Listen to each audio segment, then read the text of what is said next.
इमाद इन particular की अगर हम बात करते हैं, इमाद मायूस हुए, वो मायूस हुए आपके सेटअप से। और बड़े क्रिकेटर, ये कोई नए क्रिकेटर नहीं है, पाकिस्तान की क्रिकेटिंग हिस्ट्री में देखें बड़ा बड़ा प्लेयर छोड़ के चला गया। क्यों? बिकॉज आपका सिस्टम ही इस तरह गंदा सिस्टम है, आपका फेवरेटिज्म का सिस्टम है।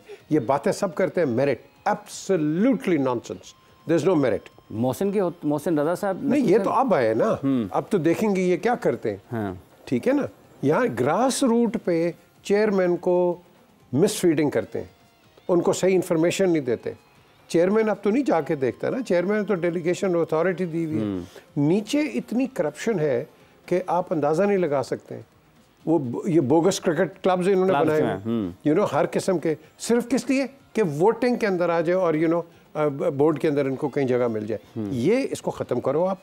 और ये जो हम बात कर रहे हैं शाहीन अफरीदी की, बड़ी इंपॉर्टेंट चीज़ है कि अगर उस लड़के को अगर आपने आगे चलने देना है, you should talk to him, call him to the board कि देखो हम सोच रहे हैं कि बाबर का करें, आपका क्या ख्याल है, आप कैरी ऑन कर सकते हैं या नहीं कर सकते। ये क्या कि वो फ्रेंच क्या, वो क्या फांसी लगाना, गिलोटिन, आप गिलोटिन डाल देते हैं एंड यू से एवरीथिंग इज़ फाइन। नो, ये टीम वर्क होता है। ज़रूरी नहीं है कि टीम वर्क ग्राउंड के अंदर है, टीम वर्क बाहर भी होती है, जिसमें कंसल्टेंसी होती है, एक दूसरे के साथ बातचीत करते हैं, मुशावरत करते हैं। यहाँ तो वो कि ये डिक्टेटरशिप है। हाँ जी, इसको आया नहीं, इसको निकाल दो, बाबर को ले आओ। और भाई क्यों, आप मुझे बताएं ना, फिर बाबर को निकाला क्यों था फिर आपने, ये बताएं ना मुझे। इसका कोई जवाब कोई नहीं दे नहीं सकता। ये सारी टेम्परेरी, ये सक्सेस के ये जो लोग होते हैं ना, they are temporary you know success seekers. हमने लॉन्ग टर्म पे देखना है, आपने ग्रूमिंग करनी है। शाहिद को, इसको शाहीन को दो आप, इसको और एक सीरीज़ दो और 2 सीरीज़ दो एंड लेट हिम ग्रूम। इस तरह तो नहीं है कि आप ऑल ऑफ अ सडन उसको यूं करके और गिलोटिन डाल के दूसरे को वापस ले आए। तो फिर डिफरेंस क्या था चेंज करने का, आपको क्या ज़रूरत थी, मुझे बताएं आप। ये क्रिकेट का बेड़ागर कर रहे हैं and I think Mohsin Naqvi should get sound advice कि he has not got the right people, you know, जो कि बोर्ड को यू नो जो उनको गाइड करें। This has to take place. Merit means merit, it doesn't mean anything else. आपका ये मानना है कि ये वाले जो मशवरे हैं कि फ़ौरी तौर पर एक ही सीरीज़ के बाद कप्तान की तब्दीली और जिसको बदला जा रहा है उससे किसी किस्म की मुशावरत का ना होना, जो कि अब तक की इतलात यही है कि मुशावरत नहीं हुई है, और उसके साथ साथ कि अगर आपने किसी को 5 मैचेस के बाद हटा देना है, ये सारे तबाही वाले फ़ैसले हैं। तबाही, ये महा तबाही वाले फ़ैसले। आप लोगों के, लड़कों के मोराल ख़त्म कर देंगे, टीम में फैक्शंस बन जाएंगे, ग्रुपिंग बन जाएगी, और ग्रुपिंग जब बनेगी तो फिर आप देख लें कि आपकी किसी टीम में भी ग्रुपिंग बन जाए, टीम का हाल देख लो क्या होता है। एक ज़माने में वेस्ट इंडीज़ की भी बन गई थी, नीचे चली गई थी वो।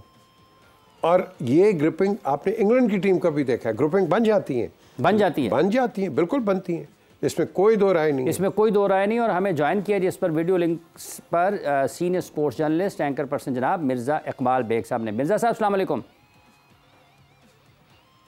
वालेकुम अस्सलाम। हाफिज इमरान आपको भी और पीजे मीर को भी वालेकुम अस्सलाम। बहुत शुक्रिया बेग साहब। ये हालात किधर जा रहे हैं पाकिस्तान में क्रिकेट के? 5 ही मैचेस के बाद शाहीन अफरीदी की कप्तानी बदली जा रही है और बाबर आजम को दोबारा कप्तान बनाने की इतलात, मतलब अब तो यूँ महसूस हो रहा है कि शायद ऐलान होना बाकी है। आपको लगता है वाकई पीजे साहब ने कहा है इससे तो हो सकता है कि आपकी टीम में ग्रोहबंदी हो जाए?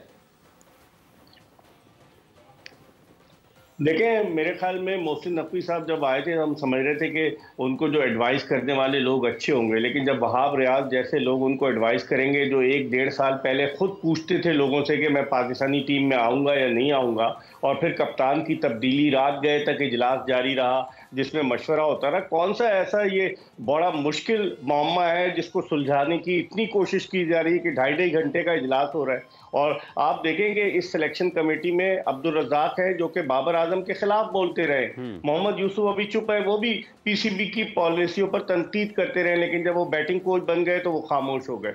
ये हो क्या रहा है? अगर आप 5 मैचों की कप्तानी के बाद एक को हटाते हैं, स्टेबिलिटी नहीं आएगी पाकिस्तान क्रिकेट टीम में। और जिस तरह के फैसले हो रहे हैं, अब आप देखें ना, बिलाल अफजल साहब को सिलेक्शन कमेटी में शामिल कर लिया गया, रात को वो भी वहां मौजूद थे। उनका क्रिकेट का क्या बैकग्राउंड है आप मुझे बताएं? उनका ये बैकग्राउंड है कि वो एक मीडिया टाइकून के करीबी अजीज है, रिश्तेदार है।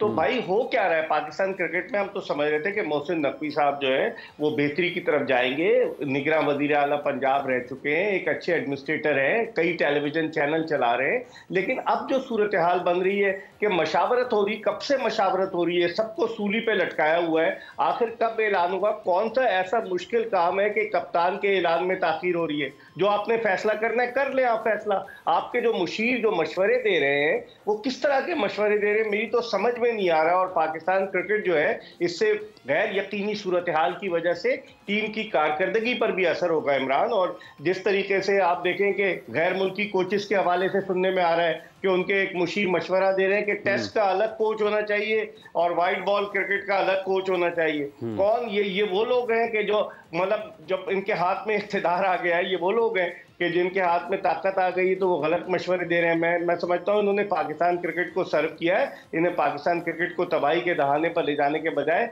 दुरुस्त मशवरे देने चाहिए मोहसिन नकवी साहब। ये जो कप्तानी वाला मामला उठा है इसके पीछे आपको क्या वजह क्या नज़र आती है? मतलब 5 मैचेस के बाद अगर किसी को आप हटा देंगे कप्तानी से तो वो खिलाड़ी आपकी टीम का सबसे अहम गेंदबाज भी है और फिर आप उससे कप्तानी ले लेंगे इस अंदाज में, जो इतलात अब तक हैं कि शायद उनसे तो कुछ पूछ भी नहीं रहा कि आपको हम हटा रहे हैं या नहीं हटा रहे हैं। तो इसके पीछे राज वजह क्या है आपके ख्याल में?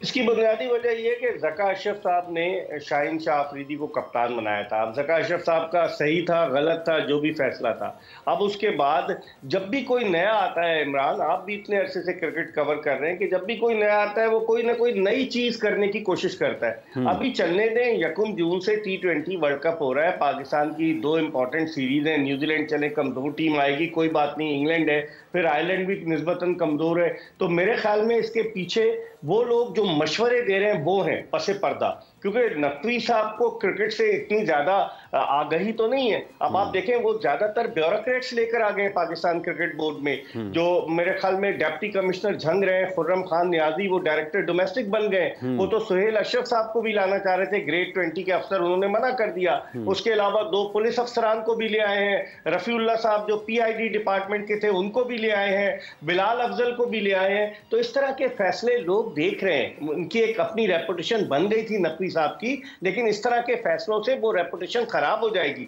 बजाय इसके कि सही तरीके से मशवरे पर अमल करें। ये मशवरे देने वाले कौन है? ये तो अपनी दुकान चमका रहे हैं, जो भी चेयरमैन आएगा ये उसके साथ हो जाएंगे, वाह वाह करना शुरू हो जाएंगे। ये पाकिस्तान क्रिकेट का अलमिया है कि पाकिस्तान क्रिकेट में साबिक टेस्ट क्रिकेटर जब उन्हें सब कुछ मिलता है, वरना आपको याद है मोहम्मद यूसुफ पहले कितनी तनकीद करते रहे थे, और मोहम्मद यूसुफ जब सलीम अल्ताफ चीफ एग्जीक्यूटिव थे, खामोशी से बगैर बताए उसी जहाज में ICL जो इंडियन क्रिकेट लीग थी वो खेलने निकल गए। तो बहुत सारे, और फिर किस तरह के वो कप्तान रहे ऑस्ट्रेलिया में जो हशर हुआ टीम का, और वहाब रियाज जो चीफ सेलेक्टर रहे, कामरान अकमल को दूध में से मक्खी की तरह निकाल बाहर फेंका, पिछली दफा उनको साथ बिठाकर टीम अनाउंस कर रहे थे, कोई रीजन तो होनी चाहिए ना कामरान अकमल के बाहर होने की। तो मेरे ख्याल में वहाब रियाज पसे पर्दा रह के शॉट्स खेलने, यूसुफ का इनपुट भी आ रहा है, और रजाक और मुझे लगता है असद शफीक तो खामोश तमाशाई बने हुए, और बिलाल अफजल साहब उनकी शमूलियत क्या कारनामे सर अंजाम देती है। ये भी देखिए कामरान अकमल वाला मामला है, उनको कंसल्टेंट लगाया चीफ सेलेक्टर का, एक टीम का उन्होंने ऐलान भी किया,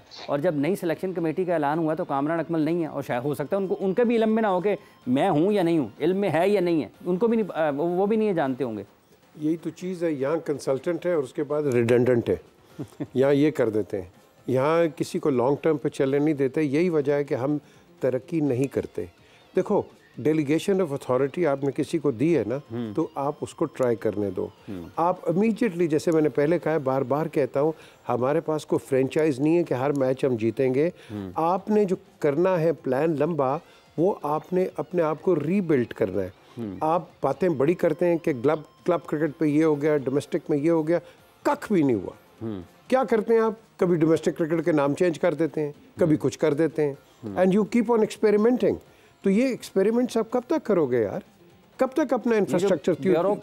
ब्यूरोक्रेट्स को लाए हैं नकवी साहब, आप प्रवक्ता बेग साहब का तो मानना है कि ये कोई इतनी अच्छी मूव नहीं है। I totally agree with Baig sahab, because at the end of the day ये ब्यूरोक्रेट्स का काम नहीं है, ये क्रिकेटर्स का काम है, जिसको पता है कि मैकेनिज्म किस तरह चलती है। लेकिन मशवरे देने वाले तो हो सकता है क्रिकेटर आगे, तो फिर ये तो डिपेंड करता है ना मोहसिन नकवी साहब पे कि किससे लेते हैं मशवरे, किससे लेते हैं, क्या करते हैं। और जो प्रेस कॉन्फ्रेंस में वो जो होते हैं वो फोटोशॉप साथ बैठ जाएंगे तो लोग तो यही कहेंगे कि इन्हीं से फोटोशॉप से ये ले रहे हैं मशवरे। तो ये चीज़ क्लैरिफिकेशन होनी चाहिए। देखो, आई डोंट नो कि मोहसिन ने क्रिकेट खेली है नहीं खेली है, आई डोंट नो कि उनका क्या इस फील्ड के अंदर एक्सपीरियंस है। यस, जिस तरह मिर्ज़ा इकबाल बेग साहब ने बात की है, उनका बड़ा अच्छा एक्सपीरियंस है as far as television is concern, there is no two ways. ठीक है, उन्होंने एक स्टिंट लगाया एज चीफ मिनिस्टर इंटरिम, अच्छे काम किए हैं, there is no two ways. But ये एक ऐसा एक वो कहते हैं ना पेंडोरास बॉक्स है कि इस पेंडोरा बॉक्स को खोलोगे तो आपको अंदर से सांप ही निकलेंगे, संभालना मुश्किल हो जाएगा।